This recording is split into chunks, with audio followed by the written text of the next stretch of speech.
This episode is brought to you by Christendom, a big tent platform for Catholic content creators.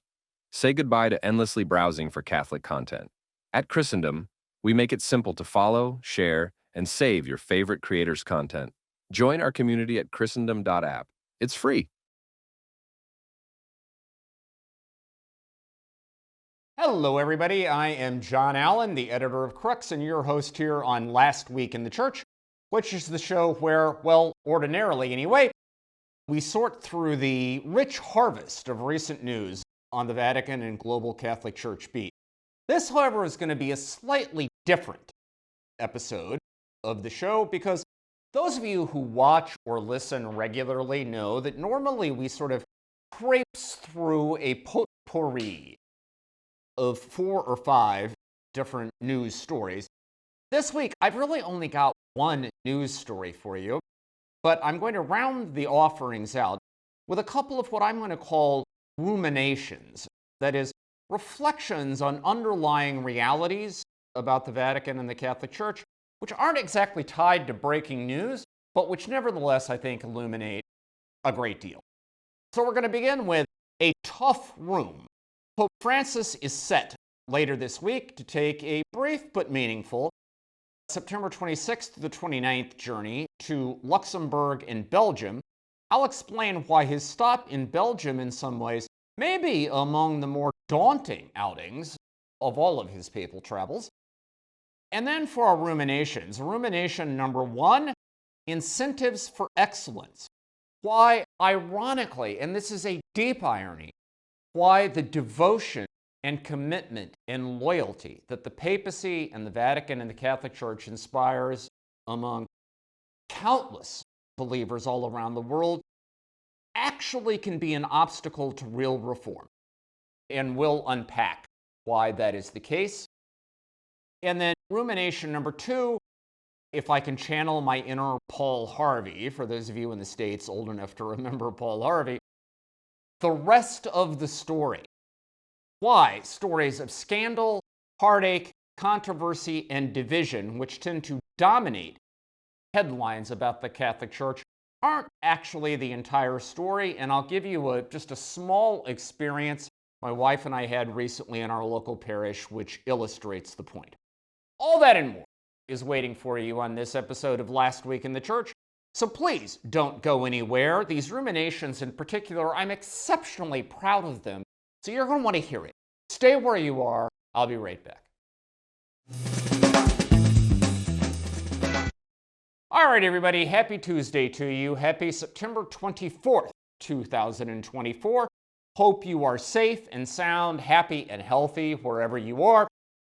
We begin this week with the lone news story we're going to treat on this week's episode, which is Pope Francis's looming September 26th to the 29th trip, that is Thursday, this coming Thursday through Sunday, his trip to Luxembourg and Belgium. Most of his time, his stop in Luxembourg is quite brief, and it's basically a doff of the cap, in a way, to Cardinal Hoderick in Luxembourg, who has been one of the main protagonists, allies, and supporters of this papacy. Most of Francis's time will be spent in Belgium, where he is going to mark the 600th anniversary of the 2 main Catholic universities in Belgium, the University in Leuven and the University in Louvain. Now, you may think, boy, those names sound awfully similar. Well, the reason is because there used to be one Catholic university in Belgium, but at a certain point historically, when tensions between the French-speaking population and the Dutch-speaking population were kind of at a full boil, the university split into 2 campuses. They're now sister institutions. But they're both celebrating their 600 anniversaries, therefore, so the Pope is going for that, and in general, to make a pastoral visit to the people in the nation of Belgium. Now, in some ways you might think this is an afterthought. Pope Francis just came off a grueling 12-day 4-nation odyssey in Asia and Oceania that took him to Indonesia, Papua New Guinea, East Timor, and finally Singapore. It was the longest journey of his entire papacy. You might think that that was sort of the main event of the month of September for Francis. And this trip is just, I mean, if not phoning it in, at least, certainly not of the same order. However, you could actually make an argument that the challenges Pope Francis will face in Belgium are at least as great, if not greater, than the challenges he faced in the 4 nations he visited on that Asia-Oceania swing. Now, that may seem deeply counterintuitive because Belgium is historically a deeply Catholic country. It became Catholic in the Middle Ages. During the Reformation, Spanish Habsburg rule in Belgium, combined with the efforts of the newly minted Jesuit and Capuchin religious orders, preserved Belgium from the inroads of the Protestant Reformation. As recently as 1900, the official census in Belgium claimed that 99% of the population was actually Catholic. Now, today, that share has fallen to 57%, but nevertheless, the Catholic Church remains an enormously important social institution in Belgium. It operates an extensive network. Well, we mentioned there are 2 Catholic universities. It also operates an extensive network of primary and secondary schools. It provides about somewhere around half of all the hospital beds in the country, about a third of the nursing homes. I mean, in other words, it has an enormous structural, cultural footprint in the country. And in one sign, of the social esteem all that has generated, priest salaries in Belgium are actually paid by the state. Now, according to the Economic Research Institute, the average priest salary in Belgium is somewhere around $58,000 a year. When you multiply that by the number of the Catholic priests in the country, you get a total outlay around $100 million, so not an insignificant tab, right? So you might think the Catholic Church in Belgium is, in other words, you might think the Pope is playing on a home court, right, when he goes to Belgium. However, the truth of it is, there are at least 3 concentric forces that actually are fairly hostile to the fate of the Catholic Church in the country and therefore to the success of the Pope's trip. The first is the root trend across all of Western Europe towards secularization, which is particularly strong in Belgium. The indices of this secularization are quasi-ubiquitous. That is almost, sorry, I slipped into Italian for a moment. They're almost ubiquitous. For instance, you can consider the mass attendance rate. Officially, it's estimated around 6 to 8%, which would be dismal enough, right? I mean, in the United States, for all of our problems, the mass attendance rate is estimated at around 20 to 25%. So by way of comparison, 6 to 8 is pretty low.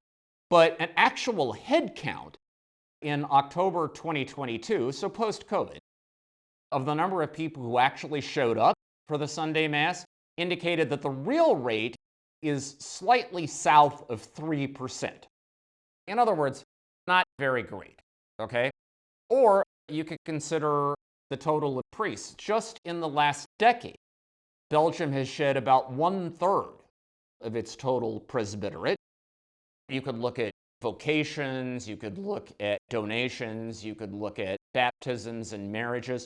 All are kind of in free fall and all indicate a long-term trajectory towards the Catholic Church no longer being a culture-shaping majority in Belgium, but rather a kind of embattled subculture, okay?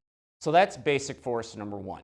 Now, basic force number 2 is the overwhelmingly progressive social climate in Belgium, which makes official Catholic positions on matters such as abortion, birth control, marriage and divorce, gay rights, women, any number of issues, makes those positions a very tough sell. Forbes magazine rates Belgium among the 10 most progressive countries in the world. It was one of the first nations in the world to legally recognize same-sex marriage. A decade or so ago, it had one of the world's only 2 openly gay prime ministers. And to this day, it remains a place where the kind of ethos of tolerance and acceptance and diversity and all of that is often at odds with official Catholic teaching. I mean, just, one sign of the times, debaptism, okay? There is a trend in Belgium towards Catholics asking to be officially debaptized, that is, removed from the rolls of baptized Catholics. Now, not all of that is about objections to the church's teaching. I mean, some of it also is related to the sexual abuse crisis, which we'll come to in a moment. But a great deal of it is just a sense that the church is a kind of outdated, retrograde enemy of progress that people no longer want to be associated with. And by the way, Belgium being Belgium, there's even controversy about this, the issue of debaptism, because what happens when a Belgian requests to be debaptized, when they send in the form, right, to the parish where they were baptized? What happens is that a note is entered into the register that this person no longer wants to be a member of the church, but they don't actually take their names off the rolls because, of course, Catholic teaching is that baptism is forever. It's indelible. So debaptism theologically is a contradiction in terms, right? It can't happen. Now, many Belgians who have gone through this process are not satisfied with that, and they are actually pressing courts to enforce a codicil of European privacy laws that says that an institution is legally obligated to remove personal information from their systems at a user's request. Now, so the issue is, should there be a religious exemption for that? We'll see how courts litigate it. My point is, the fact that Belgians are making a fuss out of this, I think, illustrates the climate. Here's another small sort of sign of the times. There is a Catholic-born and apparently sincerely religious singer in Belgium named Christophe, who is going to apparently perform for Pope Francis at some point along the way. And Christophe, despite his sincere religiosity, is also openly gay and has said on several occasions that while he is religious, he feels no need for an institution. In fact, he regards the Catholic Church itself as an outdated institution. Or, you could take a radio DJ, popular radio DJ and television personality in Flanders, that's Dutch-speaking Belgium, by the name of Tom de Kock, who recently said that he is going to boycott the Pope's visit because he regards him as the head of a criminal organization. Look, that's just the sign of the times. And then third, of course, there is the impact of the sexual abuse crisis, which has hit Belgium especially hard. There was the case of Bishop Roger van Gelhooy, who was accused of, and eventually admitted to, several acts of abuse, including some against his own nephews. There was a perception that the former Archbishop of Brussels, Cardinal Godfrey Danneels, was involved in a cover-up of those acts of abuse. More recently, there was a sensational documentary in Flanders documenting several cases of abuse. All of this has created an explosive social climate. The basic point is that when Pope Francis is in Belgium, he's going to be facing a fairly hostile crowd in many ways.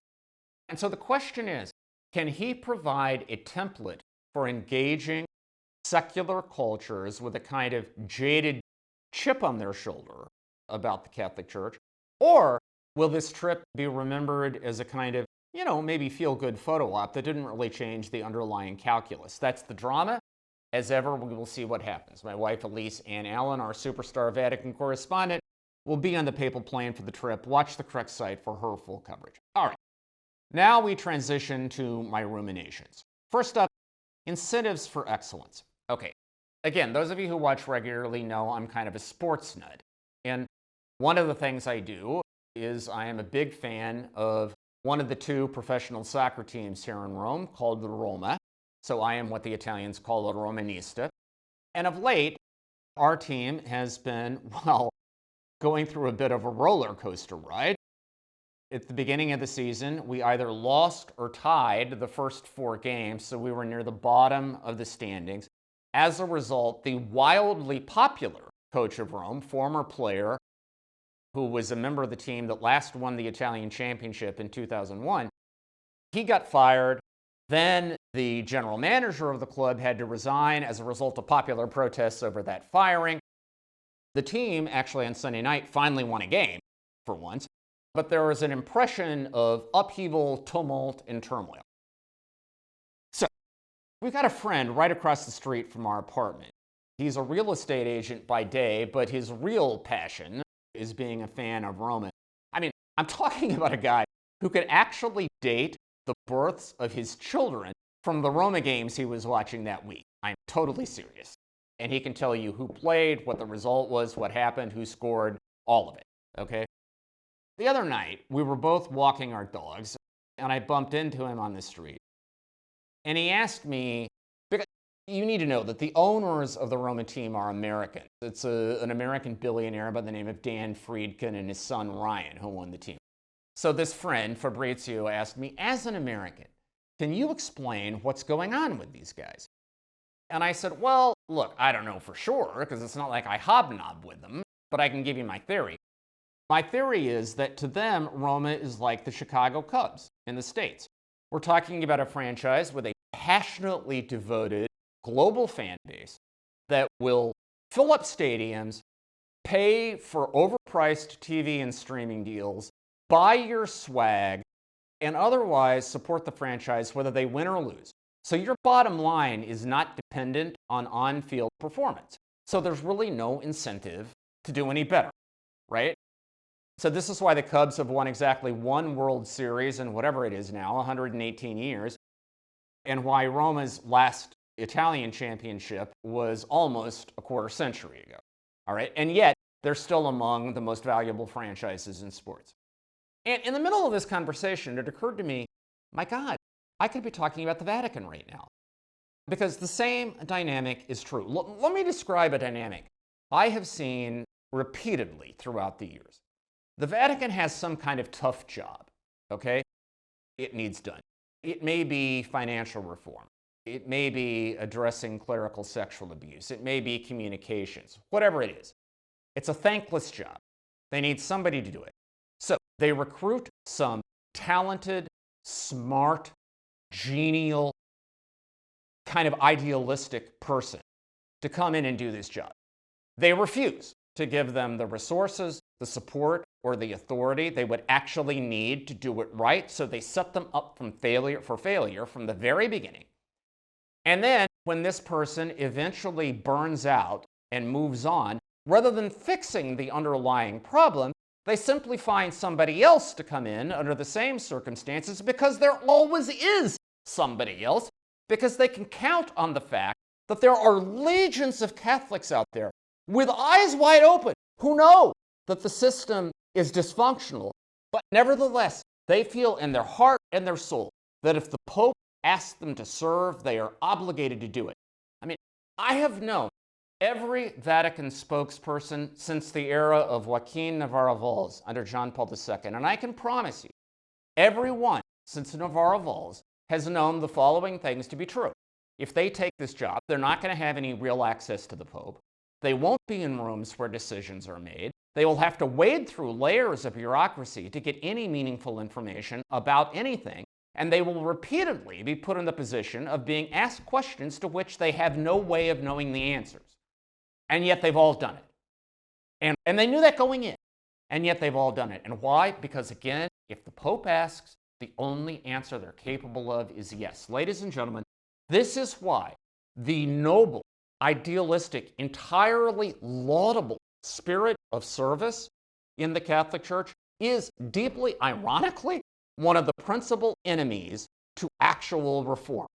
I'm sometimes convinced that this place will never change until Catholics kind of en masse say that, listen, we know you've got jobs that need to be done, and we are willing to step up and do them, but we're only going to do it if you provide a recipe for success rather than failure. And by the way, it's not like that can't be done.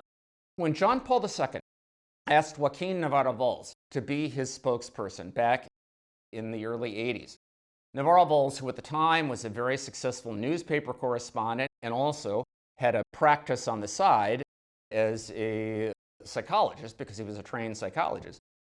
Navarro told John Paul he would only do it if he could have direct access to the Pope. He didn't have to go through the Secretary of State or anybody else to knock on his door. He could just show up. Number two, if he would be in the rooms when important decisions were being made, not that he would sway those decisions, but simply that he would be there so he would know what was happening. And third, if he needed to get in somebody's face and tell them to get on message, he needed to know the Pope would have his back. That, in other words, that person would know that Navarro wasn't speaking just for himself, he was speaking for the Pope. John Paul agreed, he meant it, and Navarro went on to become, by far, the most successful Vatican spokesperson in history. Now, I know that's setting the bar pretty low, but nevertheless, it's true. Okay, so my point is, it's not like this can't be done. Okay? So, memo to all of you out there who may be approached by the Holy See to do some kind of difficult job, don't do it unless you know for a fact that they are going to provide you with the tools you need to do the job right. In other words, make sure the incentives here are for success, not for mediocrity. All right, rumination number 2, final item for this week, the rest of the story. So just to set the table here, you need to know that of late, my wife Elise, in addition to rolling off that grueling trip through Asia and Oceania, getting set for this trip to Luxembourg and Belgium, and keeping up on the daily flood Vatican news, has also been doing groundbreaking reporting regarding a controversial lay movement in Peru known as the Sodality of Christian Life. And it's not, in some ways, a pretty story. You know, it's a story that involves allegations of sexual abuse, abuses of power and conscience, financial corruption, early shady financial maneuvers, and on and on. And it's a highly complicated story, and you can follow her coverage to get the ins and outs of it, but it's not a happy story, I guess is my point. And this, of course, on top of the fact that we in the news trade, just in general, spend a lot of our time telling stories of scandal and disappointment and failure because, that all of that creates news, right? And if you follow the news, if you follow discussions of the church on social media and so on, you could sometimes be forgiven for thinking that pretty much is all there is. That's the contemporary Catholic story, right? One train wreck, one scandal, one brutal catfight after another. And yet, a moment's reflection for most of us is enough to recall that really is not all there is, okay? So let me tell you just a brief story from this weekend. My wife and I went to Sunday Mass at our local parish here in Rome. It's called Regina Apostoli. It's run by the Pallottine Fathers. That's the order that was founded by Italian Saint Vincent Pallotti in the 19th century. They are a very, what I say, like unshowy, unflashy, non-celebrity kind of group in the church. They just very quietly do their work. Pallotti founded the order to be a kind of omnibus deliverer of the social apostolate, right? So served the poor, served the marginalized, reached out to prisoners, ran schools and hospitals and social service centers and so on. And that still is kind of their mission to this day. As I say, there's no sizzle about them. There's no flash. They just kind of quietly do their thing, okay? So, at our local parish, the pastor is a kind of grizzled, wily, veteran Italian. But our assistant pastor is a priest from Benin by the name of Father Alberto Huedanu, he's working on a PhD in sacred scripture at the Pontifical Biblical Institute here in Rome, but in the meantime, he is serving as the vice pastor of our parish. And I have to admit, when he first showed up, Elise and I, it's not like we didn't like him, but we were just a little skeptical. I mean, for one thing, he had this habit of because he was just learning Italian at the time, right? And so it kind of took him forever to spit out sentences. Like, listening to Eucharistic prayers was like taking part in a marathon. You kept wondering, when is this ever going to end? But he's gotten much better about that. But in any event, as we got to know him, went to confession to him and just hung out with him and talked to him and so on. It became clear that this is just a salt of the earth guy, just one of the sweetest, kindest, most genuinely pastoral figures you'd ever meet, who always has time for you. Like, he makes it seem like he's got nothing else in the world to do, like, other than be present to you, even though he's helping to run a parish in urban Rome and working on a PhD in one of the most complicated academic subjects you can imagine, at one of the most demanding and prestigious institutes where that can be done. Okay, so it's not like there aren't other fires burning in his life, but you would never know that when you are in his presence. So my wife and I haven't really been at the parish much recently. I mean, we were out of town for a while, and I was sick for a while, and anyway. And then, on a couple of other occasions, the mass times just didn't work out, so we went someplace else. Anyway, point is, we probably haven't been at the parish in like, I don't know, a month and a half, 2 months, something like that. And so Don Alberto hadn't seen us for a while. So we went to the 9 a.m. Mass on Sunday, and you could tell when we walked in, his face kind of lit up.